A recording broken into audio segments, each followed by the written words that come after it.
Ace is the place with the helpful hardware, folks. Ace is the only national retailer that carries Benjamin Moore paint, which means the paint you trust and a huge selection of colors are right in your neighborhood. And this Saturday only, you can pick up a free sample of Benjamin Moore at your local Ace. It's a great way to explore quality colors and find the perfect one for your place. So if you're looking for award-winning service and a new look for your home, look no further than Benjamin Moore paint at Ace. Offer valid August 1st for Ace Rewards members. Limit 1 at participating stores while supplies last. लीजिए सुनिए प्रेमचंद की कहानी घर जमाई।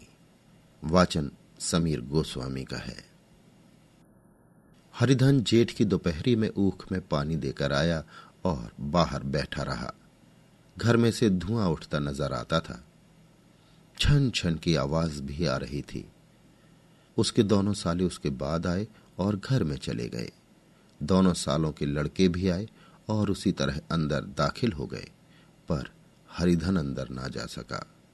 इधर 1 महीने से उसके साथ यहां जो बर्ताव हो रहा था और विशेषकर कल उसे जैसी फटकार सुननी पड़ी थी, वो उसके पांव में बेड़ियां सी डाले हुए था। कल उसकी सास ही ने तो कहा था, मेरा जी तुमसे भर गया, मैं तुम्हारी जिंदगी भर का ठीका लिए बैठी हूं क्या? और सबसे बढ़कर अपनी स्त्री की निष्ठुरता ने उसके हृदय के टुकड़े टुकड़े कर दिए थे। वो बैठी यह फटकार सुनती रही, पर एक बार तो उसके मुंह से ना निकला, अम्मा तुम क्यों इनका अपमान कर रही हो? बैठी गटगट सुनती रही। शायद मेरी दुर्गति पर खुश हो रही थी। इस घर में वो कैसे जाए? फिर क्या वही गालियां खाने, वही फटकार सुनने के लिए? और आज इस घर में जीवन के 10 साल गुजर जाने पर यह हाल हो रहा है। मैं किसी से कम काम करता हूं? दोनों साले मीठी नींद सो रहते हैं और मैं बैलों को सानी पानी देता हूं, छांटी काटता हूं। वहां सब लोग पल पल पर चिलम पीते हैं, मैं आंखें बंद किए अपने काम में लगा रहता हूं। संध्या समय घर वाले गाने बजाने चले जाते हैं, मैं घड़ी रात तक गाय भैंसें धोता रहता हूं। उसका ये पुरस्कार मिल रहा है कि कोई खाने को भी नहीं पूछता, उल्टे गालियां मिलती हैं। उसकी स्त्री घर में डोल लेकर निकली और बोली, जरा इसे कुएं से खींच लो, 1 बूंद पानी नहीं है। हरिधन ने डोल लिया और कुएं से पानी भर लाया। उसे जोर की भूख लगी हुई थी। समझा अब खाने को बुलाने आवेगी, मगर स्त्री डोल लेकर अंदर गई तो वहीं की हो रही। हरिधन थका मांदा क्षुधा से व्याकुल पड़ा पड़ा सो गया। सहसा उसकी स्त्री गुमानी ने आकर उसे जगाया। हरिधन ने पड़े पड़े कहा, क्या है? क्या पड़ा भी न रहने देगी या और पानी चाहिए? गुमानी कटु स्वर में बोली, गुर्राते क्या हो? खाने को तो बुलाने आई हूं। हरिधन ने देखा उसके दोनों साले और बड़े साले के दोनों लड़के भोजन किए चले आ रहे थे। उसकी देह में आग लग गई। अब मेरी ये नौबत आ पहुंची कि इन लोगों के साथ बैठकर खा भी नहीं सकता। ये लोग मालिक हैं, मैं इनकी जूठी थाली चटने वाला हूं। मैं इनका कुत्ता हूं जिसे खाने के बाद एक टुकड़ा रोटी डाल दी जाती है। यही घर है जहां आज से 10 साल पहले उसका कितना आदर सत्कार होता था। साले गुलाम बने रहते थे, सास मुंह जोहती रहती थी, स्त्री पूजा करती थी। तब उसके पास रुपए थे, जायदाद थी। अब वो दरिद्र है। उसकी सारी जायदाद को इन्हीं लोगों ने कूड़ा कर दिया। अब उसे रोटियों के भी लाले हैं।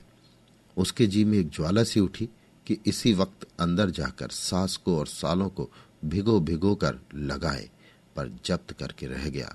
पड़े पड़े बोला, मुझे भूख नहीं है, आज ना खाऊंगा। गुमानी ने कहा, ना खाओगे मेरी बला से, हाँ नहीं तो खाओगे तुम्हारे ही पेट में जाएगा, कुछ मेरे पेट में थोड़े ही चला जाएगा। हरिधन का क्रोध आंसू बन गया। ये मेरी स्त्री है जिसके लिए मैंने अपना सर्वस्व मिट्टी में मिला दिया। मुझे उल्लू बनाकर ये सब अब निकाल देना चाहते हैं। वो अब कहाँ जाए, क्या करे? उसकी सास आकर बोली, चलकर खा क्यों नहीं लेते जी, रूठते किस पर हो? यहां तुम्हारे नखरे सहने का किसी में बूता नहीं है। जो देते हो वो मत देना, और क्या करोगे? तुमसे बेटी ब्याही है, कुछ तुम्हारी जिंदगी का ठीका नहीं लिखा है। हरिधन ने मर्माहत होकर कहा, हाँ मां, मेरी भूल थी कि मैं यही समझ रहा था। अब मेरे पास क्या है कि तुम मेरी जिंदगी का ठीका लोगी? जब मेरे पास भी धन था तब सब कुछ आता था, अब दरिद्र है, तुम क्यों बात पूछोगी? बूढ़ी सास भी मुंह फुलाकर भीतर चली गई। बच्चों के लिए बाप एक फालतू सी चीज, एक विलास की वस्तु है, जैसे घोड़े के लिए चने या बाबुओं के लिए मोहन भोग। माँ दाल रोटी है। मोहन भोग उम्र भर ना मिले तो किसका नुकसान है, मगर एक दिन रोटी दाल के दर्शन ना हो तो फिर देखिए क्या हाल होता है। पिता के दर्शन कभी कभी शाम सवेरे हो जाते हैं। वो बच्चों को उछालता है, दुलारता है, कभी गोद में लेकर या उंगली पकड़कर सैर कराने ले जाता है, और बस यही उसके कर्तव्य की इति है। वो परदेश चला जाए, बच्चे को परवाह नहीं होती, लेकिन माँ तो बच्चे का सर्वस्व है। बालक 1 मिनट के लिए भी उसका वियोग नहीं सह सकता। पिता कोई हो, उसे परवाह नहीं, केवल एक उछलने कूदने वाला आदमी होना चाहिए। लेकिन माता तो अपनी ही होनी चाहिए, 16 आने अपनी, वही रूप, वही रंग, वही प्यार, वही सब कुछ। वो अगर नहीं है तो बालक के जीवन का स्रोत मानो सूख जाता है। फिर वो शिव का नंदी है, जिस पर फूल या जल चढ़ाना लाजमी नहीं, अख्तियारी है। हरिधन की माता का आज 10 साल हुए देहांत हो गया था।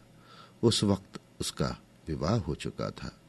वो 16 साल का कुमार था, पर माँ के मरते ही उसे मालूम हुआ मैं कितना निस्सहाय हूं, जैसे उस पर उसका कोई अधिकार ही ना रहा हो। बहनों के विवाह हो चुके थे, भाई कोई दूसरा न था। बेचारा अकेले घर में जाते भी डरता था। माँ के लिए रोता था, पर माँ की परछाई से डरता था। जिस कोठरी में उसने देह त्याग किया था, उधर वो आंखें तक न उठाता। घर में एक बुआ थी, वो हरिधन का बहुत दुलार करती। हरिधन को अब दूध ज्यादा मिलता, काम भी कम करना पड़ता। बुआ बार बार पूछती, बेटा कुछ खाओगे? बाप भी उससे ज्यादा प्यार करता, उसके लिए अलग एक गाय मंगवा दी। कभी कभी उसे कुछ पैसे दे देता कि जैसे चाहे खर्च करे, पर इन मरहमों से वो घाव न पूरा होता था जिसने उसकी आत्मा को आहत कर दिया था। ये दुलार और प्यार उसे बार बार माँ की याद दिलाता। माँ की घुड़कियों में जो मजा था, वो क्या इस दुलार में था? माँ से मांग कर, लड़कर, ठुनक कर, रूठ कर लेने में जो आनंद था, वो क्या इस भिक्षादान में था? पहले वो स्वस्थ था, मांग कर खाता, लड़ लड़ कर खाता। अब वो बीमार था, अच्छे से अच्छे पदार्थ उसे दिए जाते थे, पर भूख न थी। साल भर तक वो इस दशा में रहा। फिर दुनिया बदल गई। एक नई स्त्री, जिसे लोग उसकी माता कहते थे, उसके घर में आई और देखते देखते एक काली घटा की तरह उसके संकुचित भूमंडल पर छा गई। सारी हरियाली, सारे प्रकाश पर अंधकार का पर्दा पड़ गया।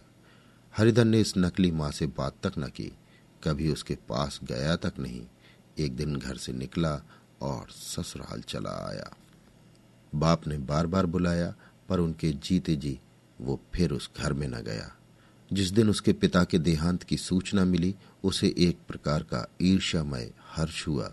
उसकी आंखों से आंसू की एक बूंद भी न आई। इस नए संसार में आकर हरिधन को एक बार फिर मात्र स्नेह का आनंद मिला। उसकी सास ने ऋषि वरदान की भांति उसके शून्य जीवन को विभूतियों से परिपूर्ण कर दिया। मरुभूमि में हरियाली उत्पन्न हो गई। सालियों की चुहल में, सास के स्नेह में, सालों के वाक विलास में और स्त्री के प्रेम में उसके जीवन की सारी आकांक्षाएं पूरी हो गईं। सास कहती, बेटा तुम इस घर को अपना ही समझो, तुम ही मेरे आंखों के तारे हो। वो उससे अपने लड़कों की बहुओं की शिकायत करती। वो दिल में समझता था, सास जी मुझे अपने बेटों से भी ज्यादा चाहती हैं। बाप के मरते ही वो घर गया और अपने हिस्से की जायदाद को कूड़ा करके रुपयों की थैली लिए हुए आ गया। अब उसका दूना आदर सत्कार होने लगा। उसने अपनी सारी संपत्ति सास के चरणों पर अर्पण करके अपने जीवन को सार्थक कर दिया।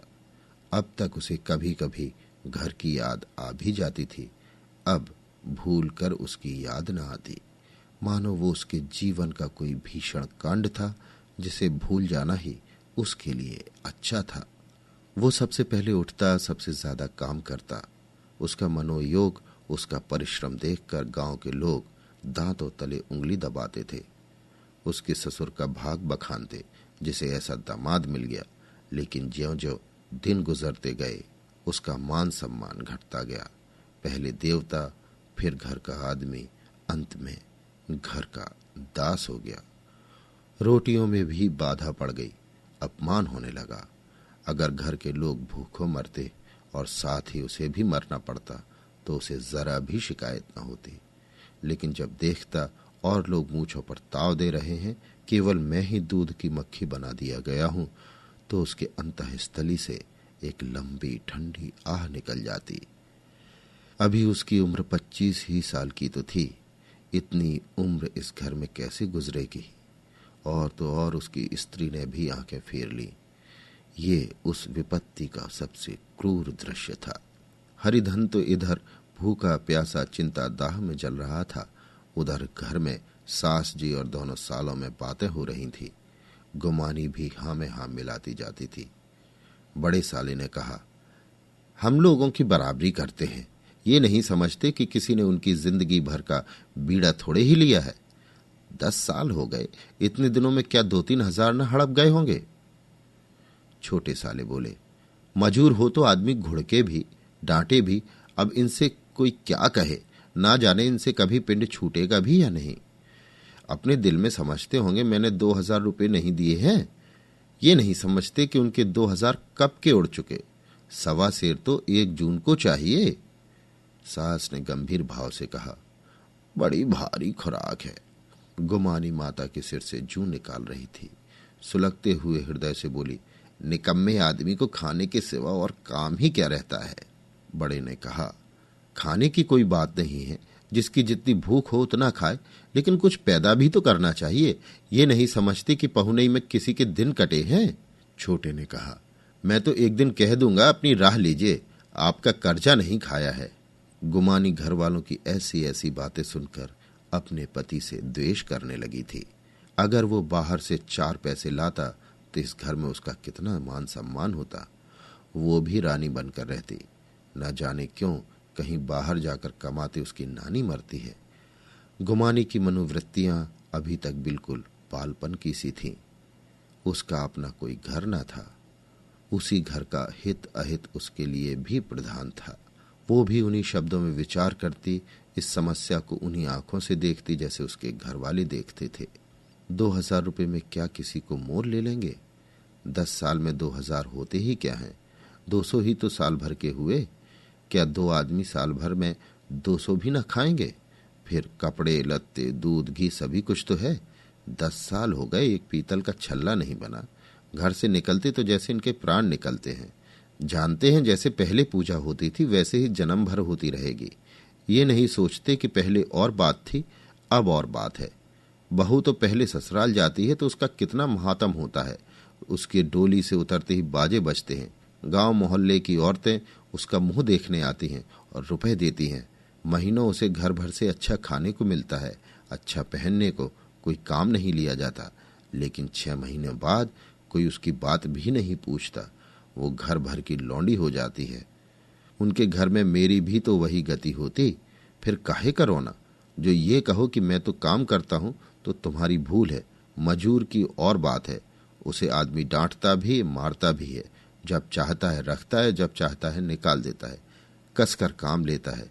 ये नहीं कि जब जी में आया कुछ काम किया, जब जी में आया पढ़कर सो रहे।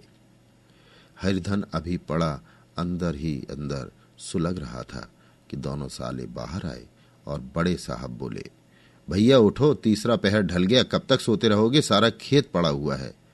हरिधन चट उठ बैठा और तीव्र स्वर में बोला, क्या तुम लोगों ने मुझे उल्लू समझ लिया है? दोनों साले हक्का बक्का हो गए।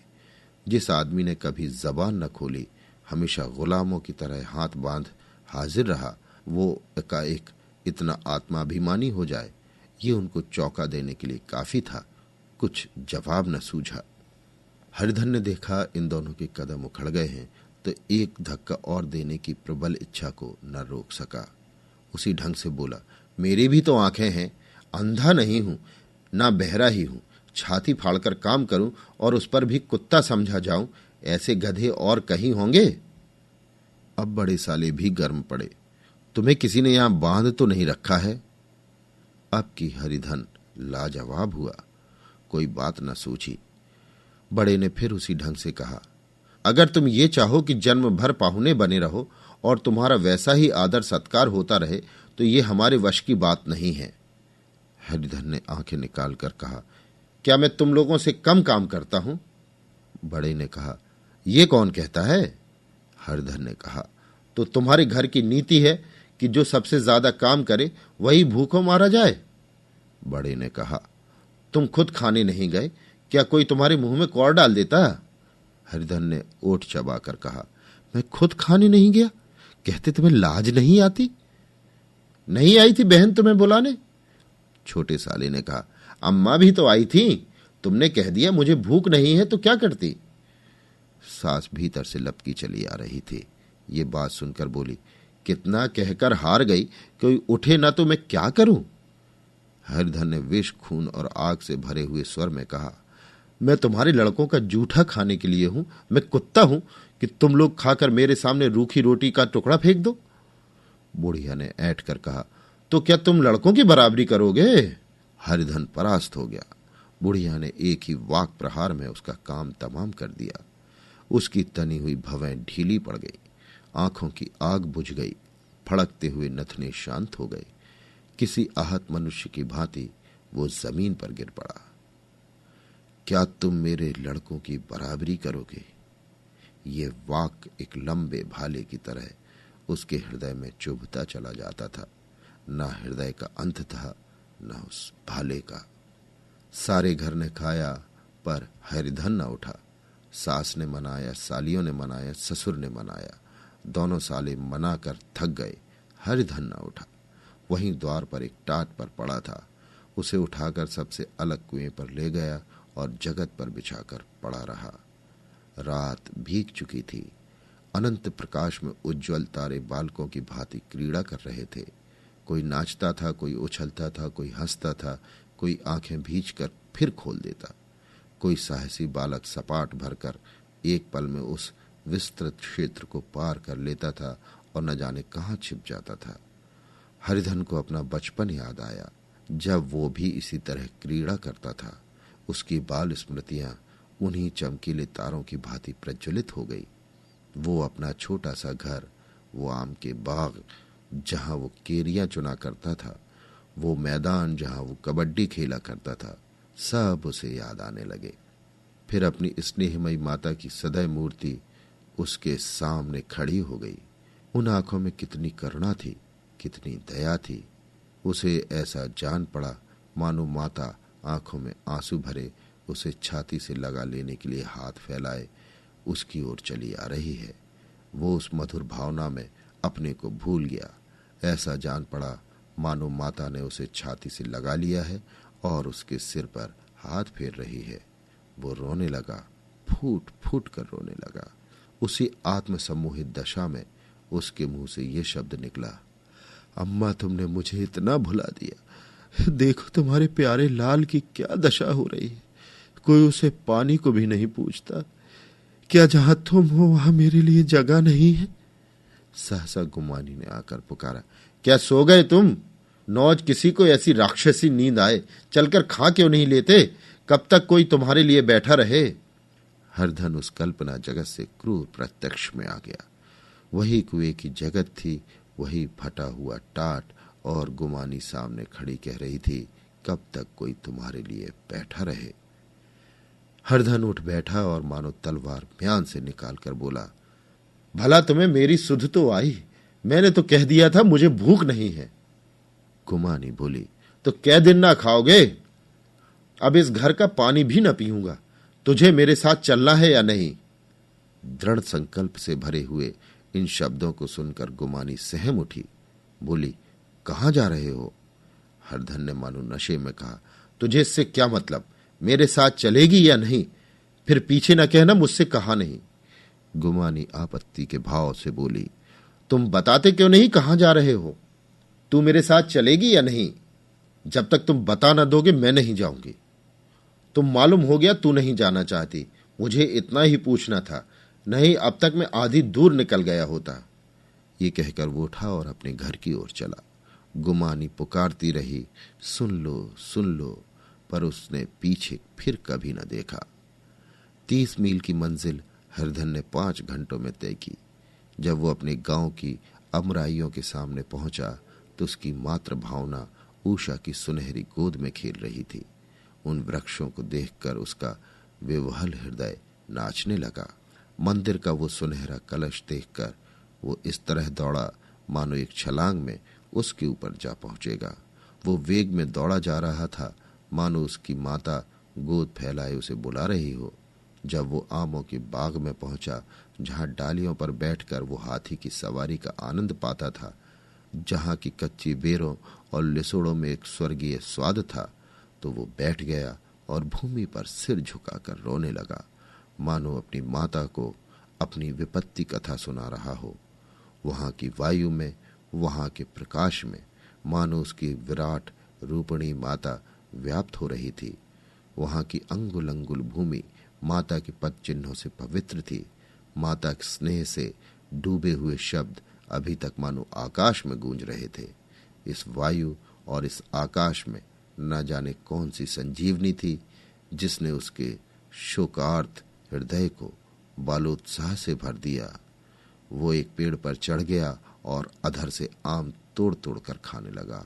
सास के कठोर शब्द, स्त्री का वो निष्ठुर आघात, वो सारा अपमान वो भूल गया। उसके पांव फूल गए थे, तलवों में जलन हो रही थी, पर इस आनंद में उसे किसी बात का ध्यान न था। सहसा रखवाले ने पुकारा, वो कौन ऊपर चढ़ा हुआ है रे? उतर अभी, नहीं तो ऐसा पत्थर खींचकर मारूंगा कि वहीं ठंडे हो जाओगे। उसने कई गालियां भी दी। इस फटकार और इन गालियों में इस समय हरिधन को अलौकिक आनंद मिल रहा था। वो डालियों में छिप गया, कई आम काट काट कर नीचे गिराए और जोर से ठट्ठा मारकर हंस पड़ा। ऐसी उल्लास से भरी हुई हंसी उसने बहुत दिन से न हंसी थी। रखवाले को वो हंसी परिचित सी मालूम हुई, मगर हरिधन यहाँ कहाँ? वो तो ससुराल की रोटियां तोड़ रहा है। कैसा हंसोड़ा था, कितना चिबिल्ला, ना जाने बेचारे का क्या हाल हुआ। पेड़ की डाल से तालाब में कूद पड़ता था। अब गांव में ऐसा कौन है? डांट कर बोला, वहां बैठे बैठे हंसोगे तो आकर सारी हंसी निकाल दूंगा, नहीं सीधे से उतर आओ। वो गालियां देने जा रहा था कि गुठली आकर उसके सिर पर लगी। सिर सहलाता हुआ बोला, ये कौन शैतान है? नहीं मानता? ठहर तो, मैं आकर तेरी खबर लेता हूं। उसने अपनी लकड़ी नीचे रख दी और बंदरों की तरह चटपट ऊपर चढ़ गया।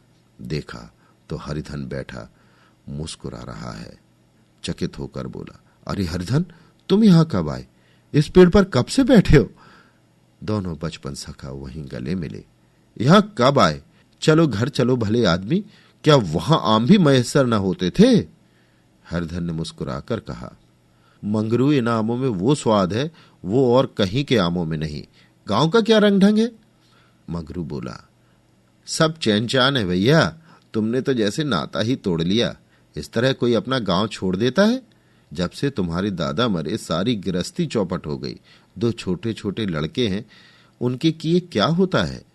हरिधन बोला, मुझे अब उस गृहस्थी से क्या वास्ता है भाई, मैं तो अपना ले दे चुका। मजूरी तो मिलेगी ना, तुम्हारी गैया ही चरा दिया करूंगा, मुझे खाने को दे देना। मगरू ने अविश्वास के भाव से कहा, अरे भैया कैसी बात करते हो, तुम्हारे लिए जान तक हाजिर है, क्या ससुराल अब न रहोगे? कोई चिंता नहीं, पहले तो तुम्हारा घर ही है, उसे संभालो। छोटे छोटे बच्चे हैं, उनको पालो।